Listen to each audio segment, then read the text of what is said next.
कोई भी इक्वेशन अगर ऐसे गिवन है और चेक करना है कि ये क्वाड्रेटिक है या नहीं, तो इसके लिए मेनली हमें 2 पॉइंट्स याद रखने हैं। एंड द फर्स्ट वन, जो भी हमारा वेरिएबल रहेगा उसकी हाईएस्ट पार्ट 2 होनी चाहिए। And second one is same type of variable.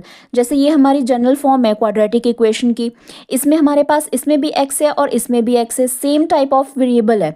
ऐसा नहीं है कि ax² plus by plus c is equals to 0 आ गया, ऐसे तो वेरिएबल अलग अलग हो गए।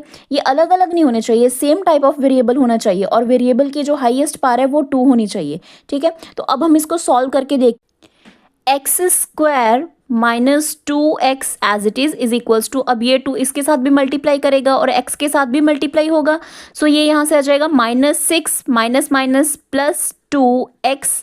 अब मैं इसका ये दोनों टर्म्स का ट्रांसपोज कर दूंगी, x² minus 2x plus 6 minus 2x is equals to में 0।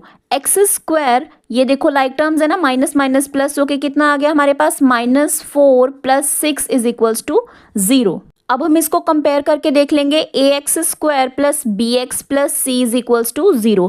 c यानी कांस्टेंट टर्म भी है, x रेज टू पावर 1 वाली टर्म भी है और x रेज टू पावर 2 वाली टर्म भी है। ठीक है, तो कंडीशन सेटिस्फाई कर गई कि वेरिएबल की जो हाईएस्ट पावर है वो 2 होनी चाहिए। तो यही तो है कि वेरिएबल की हाईएस्ट पावर 2 है, कंडीशन फर्स्ट वन तो सेटिस्फाई कर गई। And same type of variable होना चाहिए, सेम टाइप ऑफ वेरिएबल ही तो है, ये देखो x और x इसमें भी है। ठीक है, इट मीन्स कि ये हमारी क्वाड्रेटिक इक्वेशन है।